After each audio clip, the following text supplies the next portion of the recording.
Every time I speak, I want the truth to come out. And even if I get in trouble, you know what I'm saying? Ain't that what we're supposed to do? I'm not saying I'm going to rule the world or I'm going to change the world, but I guarantee that I will spark the brain that will change the world. All eyes on me. First off, you know you're nominated for the Grammy, but you're also a presenter. I got this note the other day about you being a presenter on it. So if that's cool with you, I'll go ahead and confirm that. Also, I'm trying, you know the bit about Tony Danza, I'm trying to get them together so we could do some kind of thing where you guys meet at the Grammys, because you know he was real supportive of you, right? Yeah, but it should just be some natural stuff. Some natural shit, yeah, I understand. Next thing is this vest on the cover. The designer saw this on last Sunday's New York Times Magazine cover, and they want you to star during Fashion Week in their show. I'll hook you up with, with a wardrobe for that. If you want to go to New York, we can also do that. What else have I got here? Oh, when we do Saturday Night Live, is that all right? Yeah.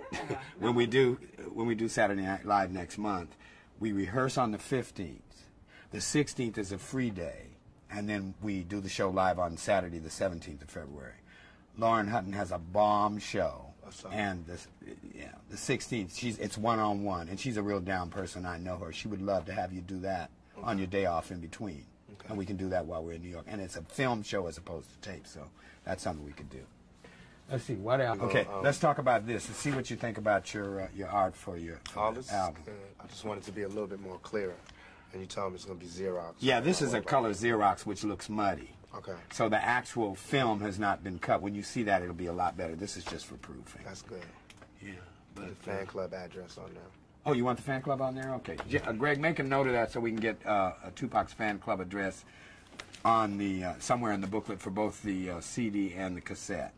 Let's put it here, and we can put it opposite the club in Vegas, right under Tupac on this last page.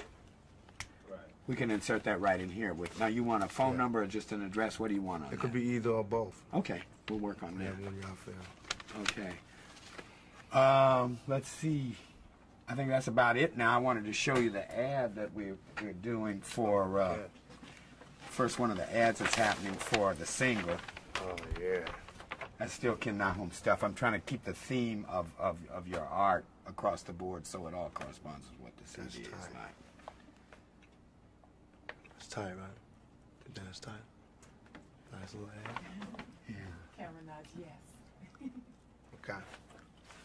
Okay, so what else? I think that's about covered it. If you I gotta want. go to the store, man, and get me another nose ring. Oh, okay. I'm naked out here. Listen, you know what?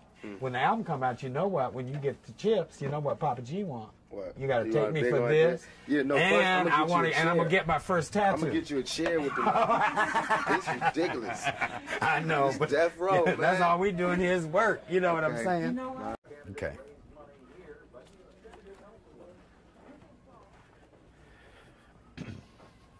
Angel. Hi, baby. How are you today?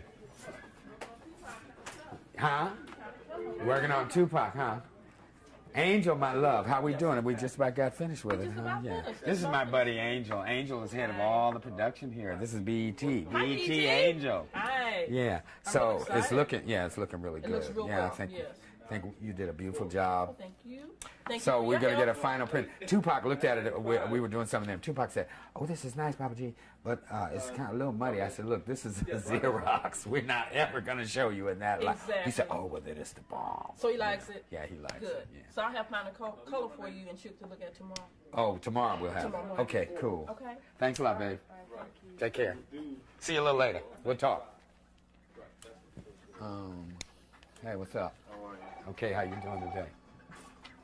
Hey, Howard. What's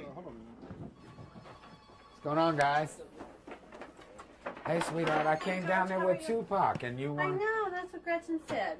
Yeah, you missed it. Where were you, in the meeting? No, I actually saw his assistant. We went to the soul food restaurant. Oh, okay. Yeah, Nini's. Okay. Those autograph things now, Gretchen couldn't find them, so when you get them for me, I'll just send them to him. But he knows. He met Colleen. Okay. He went to the meeting and met everybody. Oh, okay. You mean the signatures for The the signatures kids? that were sent to him from the kids when he was away. I have them. Okay. She couldn't find him? No. Okay. Okay, Michelle. Thanks, Bye. babe. Thanks.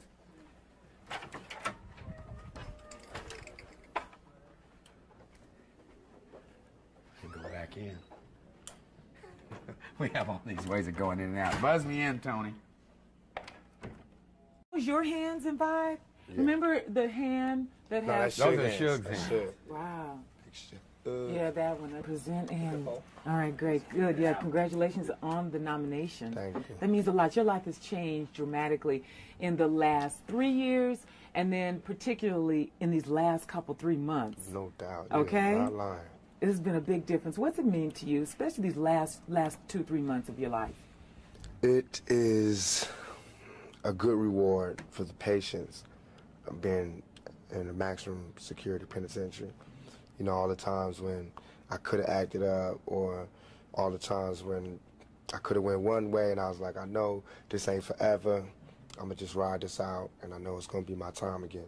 And now it is my time again, and I appreciate everybody that wrote me letters, telling me to be patient and wait, everybody that, you know, helped me to see that, you know, as long as you got your faith, you know, you can ride anything. There's nothing too scary where I'm going to just give up, you know what I mean? I've seen hell and everything after it, so. It's been some very interesting articles out recently.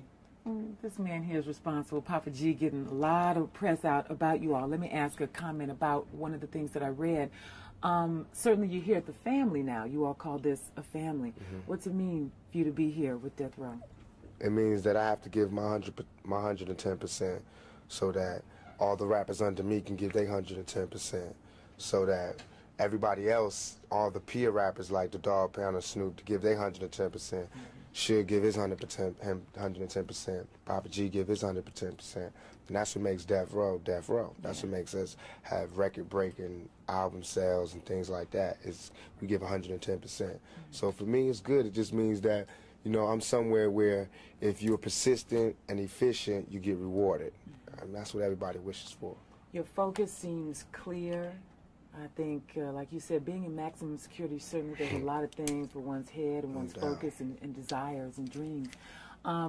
You come out, you hear a lot of controversy going on right now about rap, just Time Warner dropping Interscope and a lot of things that have resulted from people saying it's a bad image, it's bad for young people. Tell us your comments on that. I said so many comments on this, but basically it's a hypocritical view, because what you're saying is it's okay for us to live in the dirt, in the gutter, in less than human conditions, but it's not okay for us to tell people that we're living in these conditions. Everything was cool, you know. The ghetto was okay. It was habitable until we started talking about exactly what were the repercussions of living this type of lifestyle. What happens when you live in this kind of environment? What type of person it changes you into?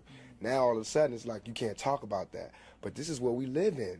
We don't have a choice. You know what I mean? It's either we really kill people, do dope, sell dope, and have murders and do all this crazy stuff, or we talk about the fact that we got so close, man. If it wasn't for this rap thing, we would really have to do A, B, and C. You know what I mean? And that's not good. That's not nothing to look up to, but that's the truth. That's how it is, you know. Every human being inside your chest or your stomach or whatever, we're all given from God the survival instinct. And everybody has to live, self-determination. You have to live. You have to be able to live and survive and live like a human being, not like an animal. So whatever it takes to live like that is what happens, whatever it takes. If you put Bob Dole in those conditions, he would do the same thing. So would C. Dolores Tucker. If she wasn't so rich, she didn't have the pearls, and she didn't have the NAACP backing her up, and all these conventions and coalitions backing up, and she was by herself, and she was on welfare, she would love our music, because she would know what this music breeds. She would know where we from, what we talking about. But from where she at, she can't understand and not understand where they coming from, because now that I got money, it's hard for me to hear a lot of the stuff that we got to listen to. But I can't be a hypocrite, though. I got to understand it's only a few dollars that's keeping me from being that right there. Image is everything. Papa G is taking good care of you guys, you know. Tell me what it means to have George Price behind you all, out there in terms of publicity, really getting the word out, and the truth, as you all want to speak it. What does that mean to you? I think that, along with the other artists on Death Row, Snoop, Dog Pound, Trey, everybody, Nate, we're all outstanding in our field. And I think that Suge, in terms of being a manager, a CEO, he's outstanding in his field. I think that Papa G is just keeping that tradition along by being outstanding and field publicity and getting the things that we have in our head to the heads of millions of people and letting them see what we see and look at it how we want them to look at it. You know what I mean? Like the vibe cover, that's how we feel, like a mob, like a family. You know, we want people to see that. Not mob like guns and things, but mob like family. Like you say to do this, we do this.